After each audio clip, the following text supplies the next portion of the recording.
ओम गणेशाय नमः। ओम नमः शिवाय। मैं निखिल ज्योतिष आचार्य आप सभी का मेरे चैनल पर पुनः स्वागत करता हूं। आशा करता हूं कि आप सभी स्वस्थ होंगे। महादेव की कृपा आप सभी पर सदा बनी रहे। कि वीडियो मीन यानी कि पाइसेस के लिए बहुत विशेष है, क्योंकि वीडियो है मई 2025 के मासिक राशिफल के बारे में। कैसा रहेगा मई का महीना मीन के लिए। जो मेरा मासिक राशिफल होता है वो प्रमुखतः जीवन की मुख्य चीज़ों पर आधारित होता है, जैसे कि सामान्य विश्लेषण, career, business, income, investment, love life, married life, students और सेहत।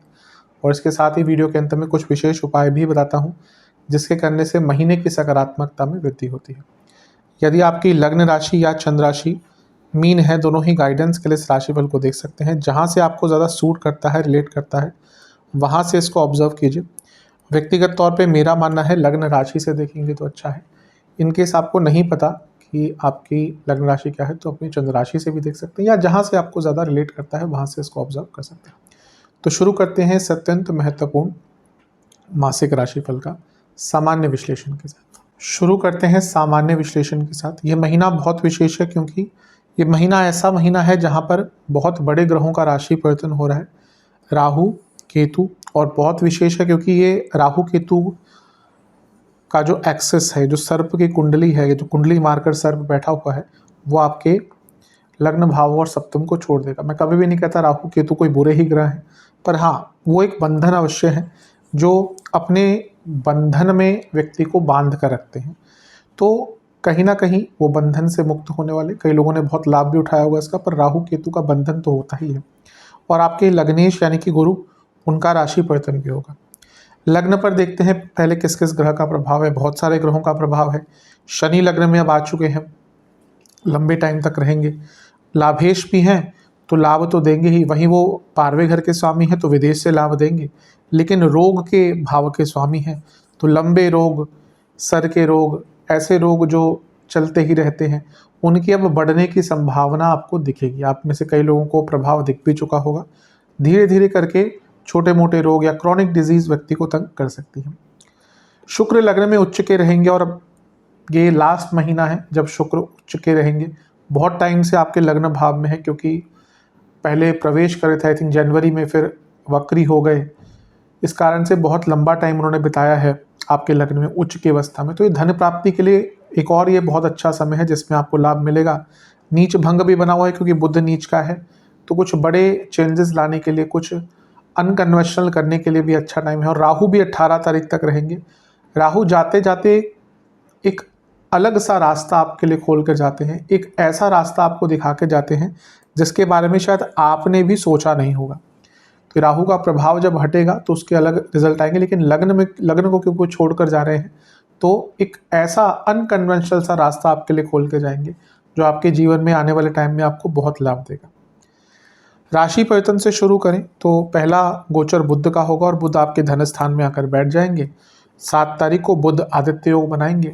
बुद्धिमत्ता का उपयोग होगा धन कमाने के लिए, इन्वेस्टमेंट के मौके मिलेंगे, क्योंकि वो चौथे घर के स्वामी है और 7वें घर के स्वामी है, धन स्थान में आ रहे हैं। घर में भी पैसा आता दिख रहा है, प्रॉपर्टी का भी लाभ दिख रहा है, और बिजनेस में भी वृद्धि दिख रही है, क्योंकि वो सूर्य के साथ है जो छठे घर के स्वामी है। लीगल केसेस से पैसा मिलेगा, लीगल केसेस से लाभ मिलेगा, और कार्य क्षेत्र में भी उन्नति होगी। इसके बाद बहुत बड़ा गोचर होगा देवगुरु बृहस्पति का, और देवगुरु बृहस्पति आपके चौथे भाव में आकर बैठ जाएंगे, यानी कि मिथुन में। देवगुरु बृहस्पति के ऊपर मैं अलग से वीडियो बना ही चुका हूँ, जिसने नहीं देखी है वो देख सकते हैं। पर मूल तरीके से देखें तो उनको केंद्र बल मिल रहा है, और राजयोग बना रहे हैं 2 प्रकार के, क्योंकि दशमेश हैं, लग्नेश हैं और केंद्र भाव में बैठे हैं, तो 2 प्रकार के राजयोग बन रहे हैं। और ऊपर से वो सुख के भाव में है, भौतिक सुखों के भाव में है। तो यहाँ पे घर में सुख की वृद्धि होगी, पैसा बढ़ेगा, घर की वृद्धि होगी, घर में नए लोग आएंगे, परिवार बढ़ेगा, परिवार में पालन पोषण अच्छा होगा, परिवार में पूर्णता आएगी, नई प्रॉपर्टीज लेने का योग, सब कुछ है। और क्योंकि गुरु एक प्रकार से, अब देखिए कितना अच्छा कॉम्बिनेशन है, वो एक तो भौतिक सुखों के भाव में है, लेकिन मोक्ष त्रिकोण को एक्टिवेट कर रहे हैं। तो ये वो टाइम है जब आप, और सबसे अच्छा ना वही होता है कि व्यक्ति एक बैलेंस में है, कि वो बहुत ज़्यादा भी हाँ, अब संन्यास तो एक अलग चीज़ है जो बहुत कम लोग सच में अपना पाते हैं, पर एक बैलेंस होना कि आपके पास भौतिकता भी है और आध्यात्मिकता भी है, सही लेवल पर जितनी चाहिए, वो सबसे अच्छा एक मेरे हिसाब से समय होता है। वो सबसे अच्छा एक एक परिस्थिति होती है व्यक्ति के लिए जहाँ पे एक आर्थिक रूप से भी संपन्नता है उसके पास कि भाई जो चाहिए उससे ज़्यादा है, पर ऐसा लालच भी नहीं है कि सब कुछ चाहिए। ऊपर से एक आध्यात्मिकता भी, और ये गुरु का प्रभाव कहीं ना कहीं वो ही लाने वाला है आपके लिए। वो आपके 10वें घर को भी देखेंगे जो उनकी राशि है अपनी, शनि के साथ देख रहे हैं तो करियर में बहुत अच्छा लाभ मिलेगा इसका। और क्योंकि वो अष्टम को भी देख रहे हैं तो ऑकल्ट के प्रति इंटरेस्ट, और क्योंकि 12वें घर को देख रहे हैं तो विदेश से लाभ, सब कुछ ही बढ़ने वाला है। इसके बाद गोचर सूर्य का होगा और वो आपके 30वें घर में आकर बैठ जाएंगे। क्योंकि उपचय भाव के स्वामी है और उपचय भाव में ही आ रहे हैं तो ये अपने आप में बहुत विशेष है। सूर्य का यहाँ पे आना व्यक्ति को बहुत लाभ देकर जाता है, व्यक्ति को हिम्मत देकर जाता है। और यहाँ से उनकी पूरी दृष्टि रहेगी भाग्य स्थान पर, तो सूर्य की दृष्टि जब भाग्य स्थान पर पड़ती है तो व्यक्ति को लाभ और भाग्य दोनों का ही साथ प्राप्त होता है, तो ये भी बहुत अच्छा है। इसके बाद बहुत अच्छे गोचर होंगे राहु और केतु के। राहु आ जाएंगे 12वें घर में और केतु आ जाएंगे 6ठे घर में। राहु का तो 12वां भाव एक कारक भाव है, क्योंकि विदेश के कारक हैं, विदेश का भाव है, गुप्त चीज़ों का भाव है, गुप्त विद्याओं का भाव है, भोग का भाव है, एक ऐसी चीज़ों का भाव है जो हम लोगों से छुपा कर रखते हैं। बेड प्लेजर्स, जो भी बेड प्लेजर्स होते हैं वो लोगों से छुपाए जाते हैं। जो हमारी डीप एक इच्छाएं होती हैं वो लोगों से हम छुपा के रखते हैं, तो वो 12वां भाव है। और राहु का वहाँ पे आना इन सबको प्रबलता देता है, तो कई इच्छाओं की जागृति होगी भौतिक लेवल पर भी। पर ये नहीं भूलना चाहिए कि 12वां भाव तीर्थ स्थलों का भी है, और राहु तीर्थ स्थलों के दर्शन कराते हैं। अब ये कई लोग बोलेंगे क्या बोल रहे हैं आप, आज लिख लीजिए, अगले 1.5 साल में आप लोग बहुत तीर्थ स्थलों के दर्शन करेंगे, बड़े बड़े तीर्थ स्थलों के दर्शन करेंगे। क्योंकि 12वां भाव तीर्थ स्थलों का, राहु, मैं कई बार बता चुका हूँ इस चीज़ को, राहु तीर्थ स्थलों के दर्शन करवाते हैं। हम नहीं जानते राहु को, हम नहीं समझते राहु को, केवल उसको असुर कह दिया, केवल उसको कुछ भी कह दिया उल्टा सीधा। स्वरभानु कोई बोल देता, ठीक है स्वरभानु तो थे, लेकिन उसके बाद उनकी बहुत, कभी पढ़ी है कहानी की क्या बाद में क्या क्या राहु केतु ने किया है, कितनी कितनी सिद्धियां दोनों ने प्राप्त करी है, कितनी चीज़ें प्राप्त करी हैं। तो राहु अपने आप में बहुत विशेष ग्रह है। हाँ, विदेश से बहुत लाभ मिलेगा, गुप्त धन बहुत बढ़ेगा जिनका 2 नंबर का काम है। लेकिन साथ में तीर्थ, मैं ये नहीं कहूँगा कि राहु बहुत आध्यात्मिक करते हैं, वो केतु का काम है, पर राहु एटलीस्ट वो रास्ता तो खोलेंगे कैसे, तीर्थ स्थलों पर जाकर। जो व्यक्ति अच्छे मन से, खुले मन से तीर्थ स्थलों पर जाता है ना, उनकी आध्यात्मिकता में वृद्धि होती ही है। हमारे देश में जो तीर्थ स्थल है ना, वो केंद्र है आध्यात्मिकता के। जिस व्यक्ति का एक अंश भी आध्यात्मिकता का थोड़ा सा जागरूक है ना, वो इन जगहों पर आप जाके देखिए, काशी जाकर देखिए, आप उज्जैन जाके देखिए, आप बद्रीनाथ जाके देखिए, अब जहाँ पे भी आपको मन करता है वहाँ पे जाके देखिए, अवश्य एक अलग सी ऊर्जा महसूस होती है। तो ये वहाँ पे उसके जो जरिए आपको, उसके द्वारा आपको कुछ अच्छा प्राप्त करवाएंगे। राहु 4थे घर को देख रहे हैं तो विदेश से भी लाभ मिलेगा और विदेश सेटलमेंट के योग भी बनेंगे। वो अष्टम को देखते हैं तो ऑकल्ट में और इंटरेस्ट और लाभ, और 2 नंबर का पैसा, उसमें तो बहुत ही लाभ प्राप्त होगा। और राहु 12वें घर के तो विदेश जाने के भी आपके बहुत, आप में से शायद कई लोग अभी सोच भी नहीं रहे होंगे, फिर भी कई लोगों के विदेश में जाने का, और जो चाहते हैं उनको तो बहुत ही लाभ मिलेगा। 6ठे घर के केतु भी बहुत अच्छे होते हैं। 6ठे घर के केतु मंगल जैसा कुछ कुछ प्रभाव देते हैं, तो कॉम्पिटिशन्स हो, दुश्मन हो, उन सब पर हावी रहते हैं व्यक्ति, बहुत कुछ नया सीखता है। कोई बीमारी चल रही थी उसका इलाज मिलता है।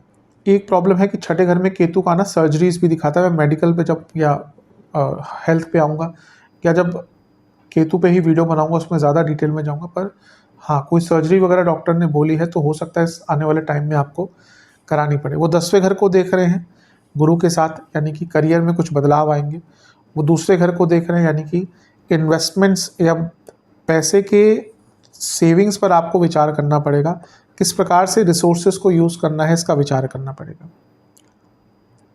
इसके बाद एक गोचर और होगा बुध का, और बुध 30वें घर में आकर बैठ जाएंगे 23 तारीख को, फिर से बुधादित्य योग बनेगा। यहाँ से दोनों मिलकर, क्योंकि भाग्य स्थान को देखेंगे और बुध भी आपके 2 केंद्र के स्वामी हैं, तो बिजनेस हो या प्रॉपर्टी बेचनी हो, क्योंकि 4थे से 12वें में बैठे हैं, तो ये दोनों ही चीज़ें एक प्रकार से आपके लिए बहुत अच्छी हैं। विशेष प्रेडिक्शन, ये प्रेडिक्शन भाग्य का साथ मिलने वाला, ये महीना भाग्य का साथ मिलने वाला है बहुत। और ये महीना आपको अपनी ऊर्जा को हार्नेस और अपनी ऊर्जा को यूज़ करने का मौका मिलेगा, समझने का मौका मिलेगा। एडिक्शन से निकलने का महीना है। ये महीना एक ऐसा महीना है जहाँ पे आपको सही रास्ता दिखेगा। जो दुविधा में थे ना कि यहाँ जाऊँ या वहाँ जाऊँ, वो रास्ता यहाँ पे प्राप्त होगा। इंट्यूशन बहुत अच्छी रहेगी, ईश्वर से कनेक्शन महसूस होगा। डिटॉक्सिफिकेशन का महीना है, मेंटली भी फिजिकली भी। आप में से कई लोगों ने बहुत चीज़ों को हेल्थ के लिए करना शुरू कर दिया होगा और आगे चलकर भी उसका प्रभाव रहेगा। बहुत मेजर चेंज आता हुआ दिख रहा है आपके पूरे जीवन में, और एक प्रकार से एक आध्यात्मिक और भौतिक सुख दोनों की, जैसा मैंने कहा, प्राप्ति दिख रही है। ये महीना आपको असेस करने का मौका मिलेगा क्या पॉजिटिव है क्या नेगेटिव है, और एक प्रकार से जीवन में जो डिलेज हो रहे थे उनको भी ठीक करने का मौका मिलेगा, और अपने आप को एक्सेप्टेंस का, अपने आप की एक्सेप्टेंस का भी आपको अवसर प्राप्त होगा। कहीं ना कहीं ये महीना एक नया रास्ता आपके लिए जीवन में अवश्य खोल कर जाएगा। चलते हैं करियर की तरफ। करियर के लिए मेजर चेंज आने वाला है इस महीने में, क्योंकि 10वां भाव बहुत एक्टिवेट होगा। सबसे पहले तो बुध का गोचर होगा, अर्थ त्रिकोण में आएंगे, क्योंकि वो सप्तमेश हैं जो 10वें से 10वां है और 10वें से 7वें के स्वामी भी हैं। कुछ रिकॉग्निशन आदि प्राप्त हो सकता है, कोई तारीफ हो सकती है, मे बी उसका कोई बहुत ज़्यादा भौतिक या आर्थिक आपको फ़ायदा अभी ना मिले, लेकिन आगे चलकर मिलेगा। इसके बाद होगा गुरु का गोचर, देवगुरु बृहस्पति। 14 तारीख को उनकी राशि परिवर्तन होगा, और यहाँ पर अगर देखें तो वो आपके 10वें घर को देखेंगे, और वो उनकी खुद की राशि है, मूल त्रिकोण राशि, और वो लग्नेश में है। ये करियर में मैसिव चेंज, पद प्राप्ति, पद प्रतिष्ठा, करियर में आगे बढ़ने का बहुत अच्छा योग बनाता है, क्योंकि वो 12वें और 8वें घर को साइमल्टेनियसली एक्टिवेट कर रहे हैं। ये दोनों चेंज दिखाते हैं, ये भी चेंज दिखाते हैं यहाँ पे, विदेश जाना, नौकरी चेंज, और अष्टम भी चेंज दिखाता है। तो अपने आप में गुरु का आना यहाँ पे जॉब चेंज के योग बनाते हैं, और शनि का प्रभाव भी है, वो भी 12वें घर के स्वामी, जो विदेश में जॉब ढूंढ रहे थे उनके लिए बहुत अच्छा टाइम है। इसके बाद सूर्य का गोचर होगा 15 तारीख को, क्योंकि वो अर्थ त्रिकोण के स्वामी है, तो कार्य क्षेत्र में कॉन्फिडेंस भी बढ़ेगा, स्किल्स भी बढ़ेंगे, और प्रॉब्लम्स भी सॉल्व होंगी। गुस्से से थोड़ा बचिएगा। इसके बाद गोचर होगा राहु और केतु का, जिसमें से केतु का बहुत डायरेक्ट इम्पैक्ट आ रहा है। राहु तो आ जाएंगे आपके 12वें घर में, क्योंकि 12वें घर को स्ट्रॉन्ग करें तो विदेश जो जॉब ढूंढ रहे थे विदेश में, उनके लिए बहुत अच्छा है।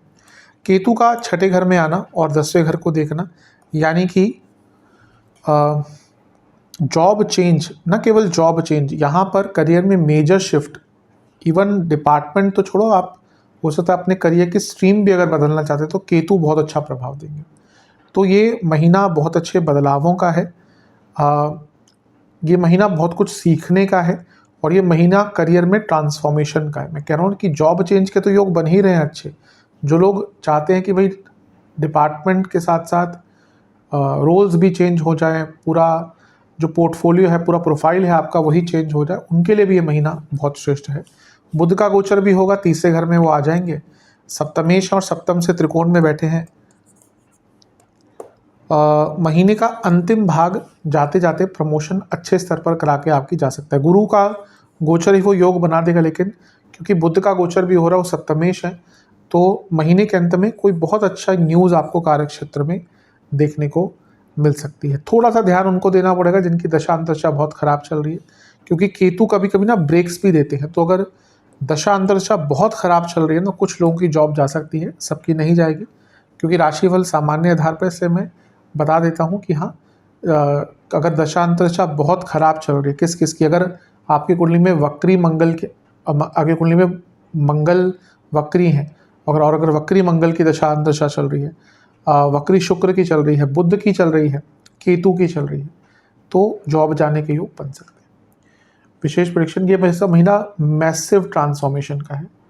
करियर में रोल्स भी बदलने का है, जॉब भी बदलने का है, स्ट्रीम भी बदलने का है। कमिटमेंट बनाकर रखिएगा, आराम से बात कीजिएगा, नई शुरुआत का बहुत मौका मिलेगा, सक्सेस मिलेगी। अब जो एक कॉन्फिडेंस नहीं आ रहा था ना अपने अंदर, वो कॉन्फिडेंस आएगा, लोगों को भी सिखा पाएंगे, नई चीज़ें भी सीख पाएंगे। छोटे छोटे स्टेप्स लीजिए, कॉन्फ्लिक्ट्स को अवॉइड कीजिए, और बड़ा सोचिए। जितना बड़ा सोचेंगे ना, उतना ही बड़ा प्राप्त करेंगे। ये महीना कार्य क्षेत्र के संदर्भ में और संबंध में बहुत अच्छा है। चलते हैं बिजनेस की तरफ। जहाँ तक बिजनेस की बात है, महीना बहुत अच्छा है, क्योंकि केतु जो सप्तम में थे, मैं ये नहीं कहता बुरे ही होते, लेकिन केतु ना हमेशा अवरोध उत्पन्न करते हैं, ऑब्स्टिकल्स उत्पन्न करते हैं, तो वो इस महीने हटने वाले हैं, जो सबसे बड़ा प्रभाव लेकर आएगा आपके जीवन पर बिजनेस के संदर्भ में। पहले शुरू करें तो बुध का गोचर होगा। बुध 7 तारीख को आपके धनस्थान में आ जाएंगे। नीच के थे बहुत टाइम से, आई थिंक 2-2.5 महीने से ज़्यादा ही हो चुका है। तो कार्य तो लाभ तो मिल रहा होगा क्योंकि नीच भंग भी बना हुआ था, लेकिन कभी भी हमेशा कहता हूँ कि नीच भंग का मतलब ऐसा नहीं कि उस ग्रह का प्रभाव खत्म ही हो गया जो नीच तत्व था। तो क्या हो रहा होगा, कम्युनिकेशन प्रॉब्लम, पार्टनरशिप में प्रॉब्लम, काम रुक रहे होंगे, टेक्निकल प्रॉब्लम हो रही होगी, कम्युनिकेशन इन द सेंस की जो कम्युनिकेशन की जो टेक्नोलॉजी होती है उसमें कोई दिक्कत आ रही होगी। काम बनते बनते अलग ही रुख ले लेते होंगे, कोशिश करिए आपने कुछ स्टार्ट करने की पर नहीं हो पाता होगा, तो वो चीज़ें दूर होना शुरू होंगी और धन का लाभ तो 7 तारीख से ही दिखेगा। इसके बाद एक गोचर होगा बहुत इंपॉर्टेंट बृहस्पति का, 14 तारीख को आपके चौथे घर में आ जाएंगे। अब उनका एक प्रभाव हट गया, सप्तम से दृष्टि थी उनकी, अब हट गई वो, लेकिन उनका एक प्रभाव अब आ गया आपके 12वें घर पर और एक प्रभाव आ गया उनके 8वें घर पर। अब क्योंकि चौथे से छठे को देख रहे हैं, यानी कि 7वें से छठे को देख रहे हैं, यानी कि बिजनेस में जो प्रॉब्लम्स आ रही थी उनको सॉल्व करेंगे, और 7वें से दूसरे को देख रहे हैं, यानी कि धन की वृद्धि बहुत ज़्यादा तेज़ गति से होगी। इसके बाद सूर्य का गोचर होगा और सूर्य तीसरे घर में आ जाएंगे 15 तारीख को। सप्तम से त्रिकोण में है तो बल प्राप्त होगा, सरकारी बाधाएं दूर होंगी, और एक प्रकार से उपचय भाव के स्वामी हैं और सप्तम से त्रिकोण में बैठे हैं, यानी कि अपने अंदर एक सकारात्मकता और उत्साह देखने को मिलेगा। और इसके बाद होगा राहु केतु का गोचर। राहु आ जाएंगे 12वें घर में, केतु आ जाएंगे छठे घर में। तो राहु सप्तम से छठे में है तो आप कुछ अलग करने के लिए, रिस्क लेने के लिए तैयार रहेंगे। और केतु सप्तम से 12वें में चले गए, ये भी बड़े बड़े बदलाव दिखाता है, जो बदलाव लाने की सोच तो रहे थे लेकिन कर नहीं पा रहे थे। और सप्तम में बैठे केतु, जैसे मैंने कहा ना, मैं ये नहीं कहूँगा पैसा नहीं कमाया होगा, काम नहीं बना होगा, लेकिन जितना पोटेंशियल था उतना नहीं कर पाए होंगे। ये वो टाइम है जब अपने पोटेंशियल तक पहुंचना है। एक गोचर और भी होगा 23 तारीख को बुध का, और क्योंकि वो सप्तमेश ही हैं इसलिए वो अपने से त्रिकोण में गए, यानी कि महीने के अंत में बिजनेस का नाम भी बढ़ेगा, पहचान भी बढ़ेगी, पद प्राप्ति भी होगी, और एक प्रकार से पैसा भी कई गुना तेज गति से आएगा। बड़े बड़े बदलावों का महीना ये बिजनेस के लिए भी दिख रहा है। विशेष प्रेडिक्शन, स्टेबिलिटी आएगी, पार्टिसिपेशन बढ़ाइएगा, अपना जो इन्वॉल्वमेंट है बिजनेस में बढ़ाइएगा, कंट्रोल आता हुआ दिख रहा है, ट्रांसफॉर्मेशन का टाइम है, एक रीबर्थ, एक नया दौर यहाँ से बिजनेस में चालू होता हुआ दिख रहा है। एक्साइटमेंट, ओवर एक्साइटमेंट से बचना है, बहुत चीज़ें जल्दी शेयर नहीं करनी कि ये मैं ये करने वाला हूँ, वो करने वाला हूँ, ढिंडोरा नहीं पीटना, अपने काम पर फोकस कीजिए, अपने दृष्टिकोण को बदलने की कोशिश कीजिए। दृष्टिकोण से दृष्टि बदलती है, नज़रिया बदलता है, और जीवन का आधार भी बदल सकता है। बहुत इंपॉर्टेंट होता है दृष्टिकोण। एक ब्रेक थ्रू मोमेंट दिख रहा है इस महीने, यानी कि ना जिस चीज़ के लिए बहुत प्रयासरत थे वो इस महीने प्राप्त करेंगे। सेलिब्रेशंस का मौका दिख रहा है, अच्छे न्यूज़ आती हुई दिख रही है आपके लिए। मोस्टली फिर से मैं रिपीट करूँगा, जो चेंजेस नहीं ला पा रहे थे ना, यहाँ से वो चेंजेस आप इम्प्लीमेंट करना शुरू कर देंगे। चलते हैं इनकम, इन्वेस्टमेंट और एक्सपेंसेस की तरफ। जहाँ तक इनकम की बात है, महीना अच्छा, मैंने शुरू में ही कहा, आपके जो लाभेश हैं वो लग्न भाव में आ गए हैं, पैसा बढ़ेगा ही। आपके लग्नेश केंद्र भाव में, भौतिक सुखों के भाव में है, यानी कि पैसा आएगा ही। और 12वें घर में राहु आ जाएंगे तो गुप्त धन, विदेश से धन भी प्राप्त होगा ही। अच्छा योग है। आपके धनेश भी आपके लाभ स्थान को देखेंगे इस पूरे महीने ऑलमोस्ट, तो ये भी अच्छा है। इन्वेस्टमेंट की बात करें, शुरुआती 10 दिन बहुत अच्छे हैं, बीच के 10 दिन बहुत अच्छे हैं, अंतिम 10 दिन में जल्दबाजी थोड़ी सी दिख रही है, उस पर कंट्रोल कीजिएगा। जहाँ तक खर्चों की बात है, बहुत ज़्यादा खर्चे हो भी रहे होंगे भी, क्योंकि आपके अब आपके शनि लाभेश तो है, पैसा तो देंगे, लेकिन वो 12वें घर के स्वामी भी है ना, और वो उनका मूल त्रिकोण भाव है, उसका पहला रिजल्ट देंगे। आपने देखा होगा मार्च के एंड से ही या अप्रैल में भी बहुत खर्चे आपके हुए होंगे, और खर्चे तो अभी भी आपके निरंतरता से बढ़ने वाले हैं। किन किन चीज़ों पे खर्चे होंगे? दवाइयों पर, यात्राओं पर, पिलग्रिमेजेस पर, यानी कि मंदिरों के दर्शन, तीर्थ स्थलों के दर्शन, घर में अनुष्ठानों पर खर्चे होंगे। ऐसा लग रहा है बहुत सारे काम एक साथ आ जाएंगे, उन पर खर्चा होगा। कुछ कोर्ट केसेस चल रहे हैं, उन पे खर्चा होगा। कुछ कार्य बहुत डिले हो रहे थे, उनको तेज़ गति से ख़त्म कराने के लिए आप कुछ एक्स्ट्रा खर्चा करेंगे। कपड़ों पर बहुत खर्चा होता हुआ दिख रहा है, भाई बहनों पर, अपने पति या पत्नी पर खर्चा बहुत करते हुए दिख रहे हैं, और सोशल इवेंट्स पर बहुत खर्चा इस महीने होगा, खर्चे ज़्यादा होंगे, तैयार रहिएगा। Love and relationship, no contact situation, chances हैं, थोड़े बहुत चांसेस हैं, महीने के मध्य भाग के बाद से बिल्कुल चांसेस है, थोड़ा मैच्योरिटी के साथ चीज़ों को हैंडल करेंगे, अच्छा है। जहाँ तक नई रिलेशनशिप की बात है उसकी भी मैं कहूँगा कि 15-16 तारीख के बाद से चांसेस काफ़ी हैं, उसके पहले लगेगा कि कुछ नहीं होने वाला, लेकिन चीज़ें अवश्य आगे बढ़ेंगी। अगर एक नया संबंध, एक नया रिलेशनशिप उत्पन्न करना चाहते हैं तो अच्छा टाइम है। जहाँ तक जो लोग ऑलरेडी रिलेशनशिप में है, बहुत अच्छा महीना नहीं है। पंचम में मंगल रहेंगे पूरे महीने, बल्कि जून के शुरुआती आई थिंक 6-7 तारीख तक वहीं पर रहेंगे, तो लड़ाई झगड़े हो ही रहे होंगे, आगे भी होंगे, भयंकर होंगे। इसके साथ ही अगर हम देखें तो राहु का प्रभाव भी रहेगा, तो ये कन्फ्यूजन को और उत्पन्न करता है और बढ़ाता है। तो कहीं ना कहीं ये महीना थोड़ा सा नेगेटिव ही है, थोड़ा सा आपको प्रभाव देखने को मिलेगा बेटर राहु के गोचर के बाद। पहला गोचर बुध का होगा जो 7 तारीख को यहाँ पे आ जाएंगे, तो यहाँ पे में भी थोड़ा सा कम्युनिकेशन उत्पन्न होगा। फिर गुरु का गोचर सप्तम से 12वें में आ जाएंगे, ये रियलाइजेशन के लिए उन कपल्स के लिए होगा जो लोग एक रिलेशनशिप में थे लेकिन उसको अब अंत करना चाहते थे, नहीं कर पा रहे थे, पर एक वो ये चाहते थे कि एक अच्छे स्तर पर, अच्छे नोट पर एंड हो रिलेशनशिप, क्योंकि 5वें से 12वें में गुरु आ गए, तो एक अच्छे नोट पर रिलेशनशिप खत्म करने का मौका मिलेगा उन लोगों के लिए जिनको दिख रहा है कि कोई फ्यूचर नहीं है, बट स्टिल वो एक रिस्पेक्टफुल वे में रिलेशनशिप का अंत करना चाहते हैं।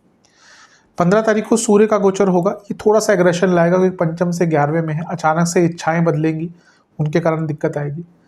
18 तारीख को जो राहु और केतु का गोचर होगा, उसमें से राहु का प्रभाव पंचम पे हट जाएगा और केतु छठे घर में आ जाएंगे। यहाँ पे थोड़ा सा बेटरमेंट होगी क्योंकि राहु का प्रभाव नहीं है, अब राहु का प्रभाव भी था और मंगल भी थे, तो इल्यूजन भी क्रिएट करता है, डर भी क्रिएट, गुस्सा भी क्रिएट करता है। बस ये ध्यान देना है कि पंचम से दूसरे में केतु हैं, तो कम्युनिकेशन पर बहुत ध्यान दीजिएगा, स्पेशली कम्युनिकेशन के कंप्लीशन पर, क्योंकि यहाँ पे क्या होगा, आप कई चीज़ें अधूरी बोलेंगे, उसके कारण परेशानी बढ़ेगी।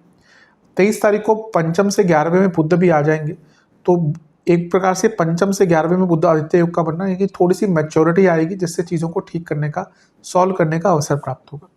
स्पेशल प्रेडिक्शन, फुल कंट्रोल या पूरा कंट्रोल करने की कोशिश मत कीजिएगा, फ्रेंडली एटमॉस्फेयर रखिएगा, अंडरस्टैंडिंग बनाकर रखिएगा, बढ़ाकर रखिएगा। कभी कभी बहुत अकेलापन लगेगा, कोई बात नहीं, सबके साथ होता है ये।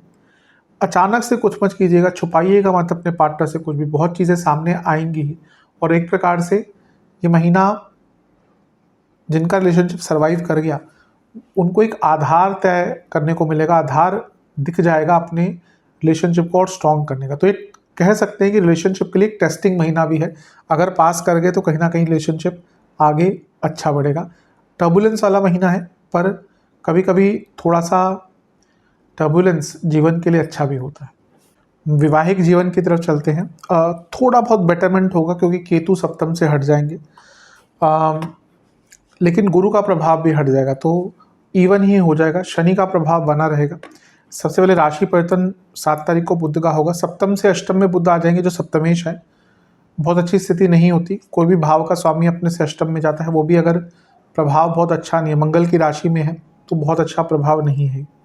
इसके बाद गुरु का गोचर होगा, वो चौथे घर में आ गए। हाँ, एक अच्छी चीज़ है, फैमिली भाव है, फैमिली का भाव है, तो थोड़ा सा मे बी अगर मैरिड लाइफ में प्रॉब्लम आ भी रही है ना, तो घर के बड़ों के कारण, फैमिली के सपोर्ट के कारण चीज़ें ठीक हो सकती हैं। राहु केतु का गोचर होगा, तो ये ठीक है, थोड़ा सा राहु का प्रभाव भी हट गया, केतु का प्रभाव भी हट गया, तो प्रॉब्लम्स थोड़ी सी कम होना शुरू हो जाएंगी। और 15 तारीख को सूर्य का गोचर भी होगा, ये सप्तम से त्रिकोण में जाएंगे। 15 तारीख के बाद थोड़ा ईगो क्लैशेस बढ़ेंगे पति पत्नी के बीच में, तो ये राहु केतु के कारण थोड़ा सा आपको जो डिस्टर्बेंस ज़्यादा हो रही थी उसमें कमी आएगी, लेकिन नहीं भूल सकते शनिदेव का प्रभाव बहुत लंबा है, इसलिए मैरिड लाइफ में अगर प्रॉब्लम्स आ रही हैं, जो आ रही होंगी, तो अभी से उस पर बहुत काम करने की आपको आवश्यकता है। स्पेशल प्रेडिक्शंस इस महीने की, कन्फ्यूजन बहुत रहेगा, प्रेजेंट में रहिएगा, ना ही ज़्यादा पास्ट ना ही ज़्यादा फ्यूचर। एकदम से कई लोगों का ना मन करेगा डाइवोर्स या सेपरेशन हो जाए, जिनके दिक्कतें बहुत चल रही हैं। मैं कहूँगा थोड़ा रुक जाइए, शनि का प्रभाव है ये, एक प्रकार से आपके सप्तमेश इतने लंबे टाइम तक नीच के चल रहे थे, उसका प्रभाव है, थोड़ा सब्र कीजिए, थोड़ा सा रुक जाइए, कभी कभी होता है एक हफ्ता भी एक्स्ट्रा रुक जाना चीज़ें ठीक हो सकती हैं, तो बच जाती हैं शादियाँ। ज़्यादा एक्सपेक्टेशंस नहीं रखनी, रिग्रेट भी नहीं रखना कि ये हो गया, वो जो हो गया वो हो गया, उसको ठीक करिए। रिग्रेट करके कोई फ़ायदा नहीं है। यात्रा का अगर मौका मिलता है अपने लाइफ पार्टनर के साथ बिल्कुल जाइएगा, ज़्यादा शक मत कीजिएगा। इस महीने अगर आपने शक किया ना तो और उसकी कोई अगर वजह नहीं हुई तो बहुत भारी पड़ जाएगा। तो इन सब चीज़ों पर बहुत ध्यान देने की आवश्यकता है। चलते हैं स्टूडेंट्स की तरफ। स्टूडेंट्स की जहाँ तक बात है, ये महीना अच्छा है वैसे ओवरऑल तो।